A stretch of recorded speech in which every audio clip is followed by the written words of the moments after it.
Righty, welcome back to another video on the channel. In today's video, we're going to be taking a look at the dot product. So the dot product is pretty much an operation that you can do with two vectors.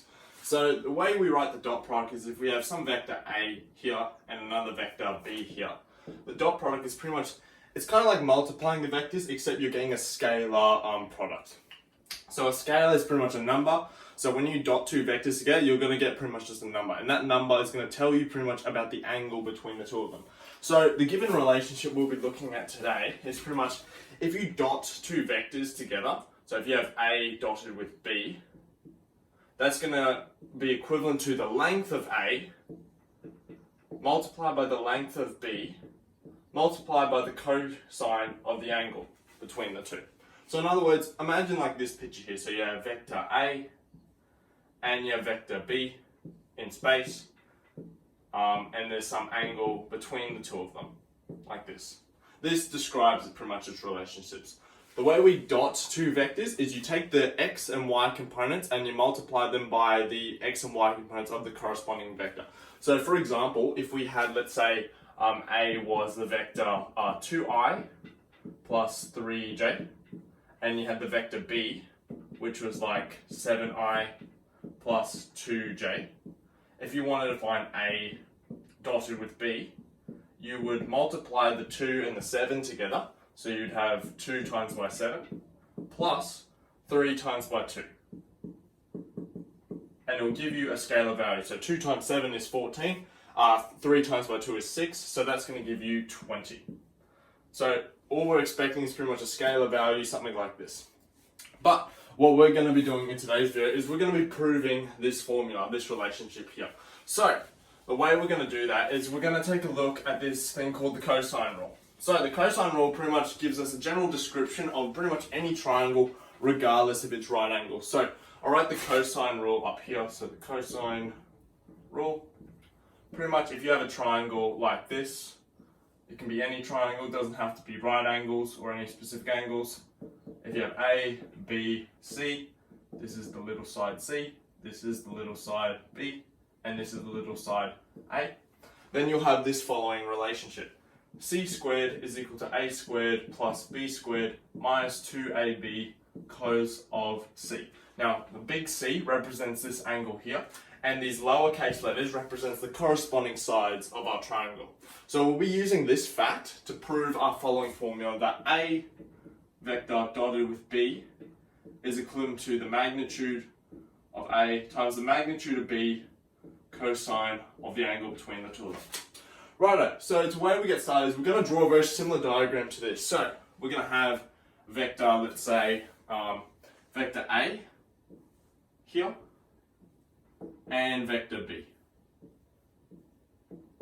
And we need to find what this vector would be here. Now, we're not really going to care about the direction a lot in this video because we're going to be looking just at the magnitudes pretty much. So let's just say this was the vector, let's say this is O, let's say this is A, and let's say this is B. And we just want to find the vector A to B. So the way you would find A to B is you go from A, you have to go back to O and then to B. So it will be negative A plus B. So it will be B minus A. So that would be that vector there. But of course, all we're going to be looking at is the magnitude, so it doesn't really matter about the directions in this case here. So all we're going to do is apply this rule to this triangle here, because this is the exact same setup as this, except it's just a vector pretty much, rather than a scalar length. So all we're going to do is be like, alright, this is the angle we're looking for.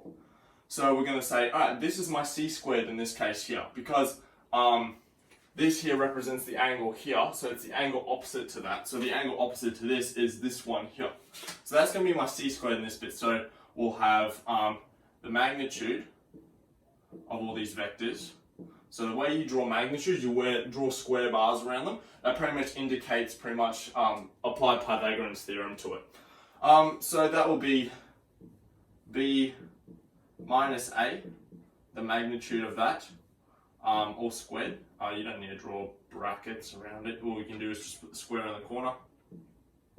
Is equivalent to a, so you can choose a or b to be one of these, so I'm just going to choose a in this case, so the length of this one, all squared, plus vector b's scalar, all squared, length, minus twice a and b cos of the angle from here, which would be theta in this case. Now we can already see we kind of have the formula already starting to appear.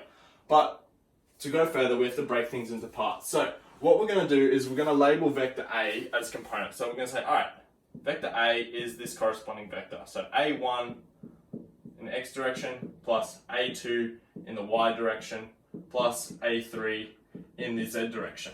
And we're going to do the same thing with vector B. So vector B will be defined like this.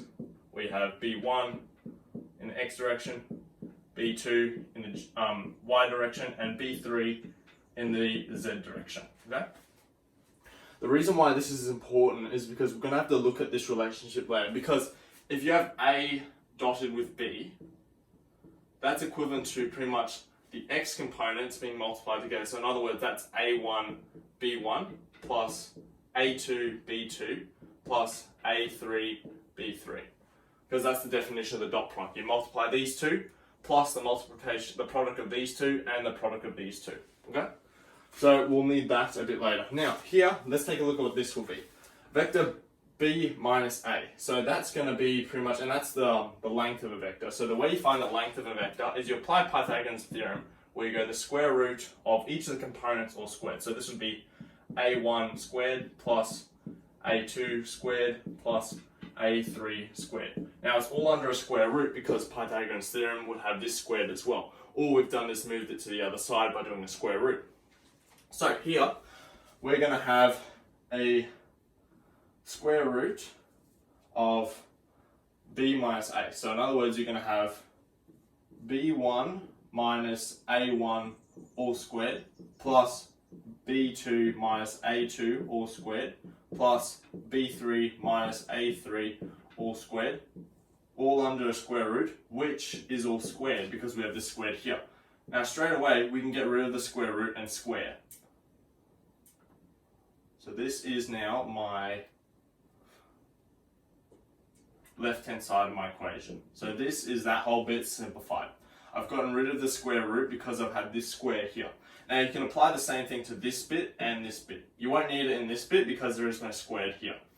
So we're just going to simplify these little bits now. So this will be pretty much A1 all squared plus A2 all squared plus A3 all squared. Okay? And then you'd have the same thing here, plus B1 all squared. I'm going to move this now because we don't need it anymore.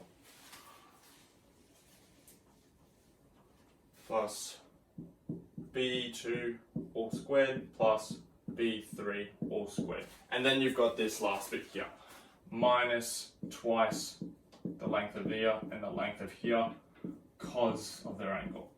Okay, so what we're going to do is we're going to start simplifying this side here. So if I were to expand this, I would have B1 all squared minus twice B1 A1 plus A1.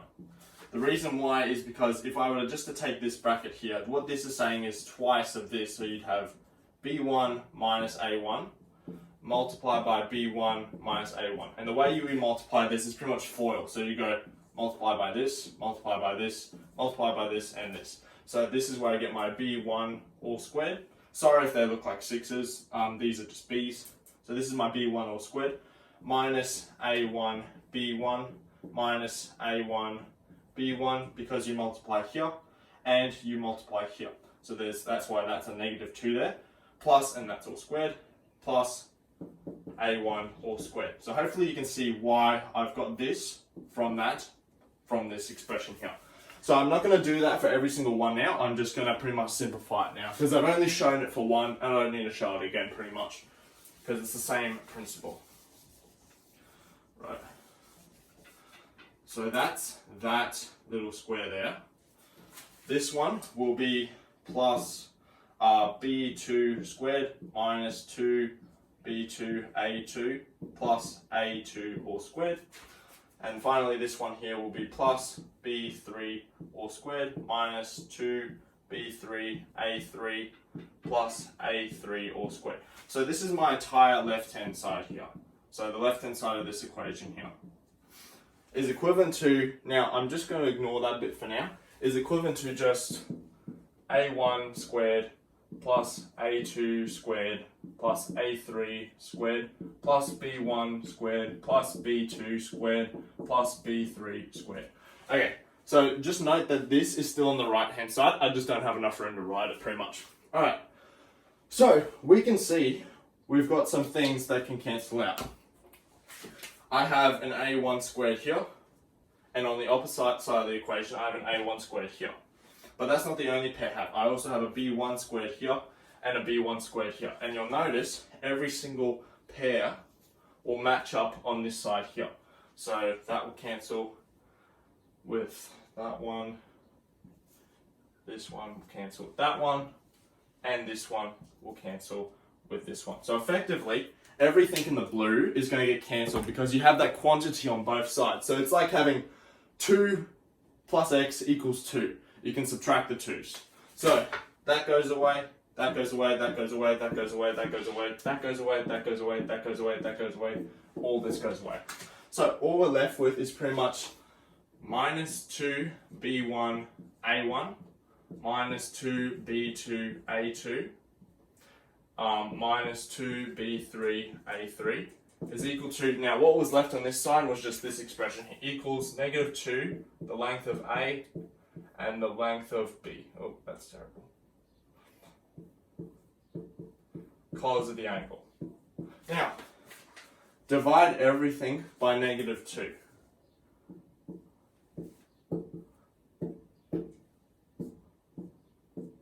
And what we're left with, we don't need that anymore. So I'm going to move all this. We've already done all this. I'm just going to rub this out. If you wanted to go back and take a look at it, just rewind the video.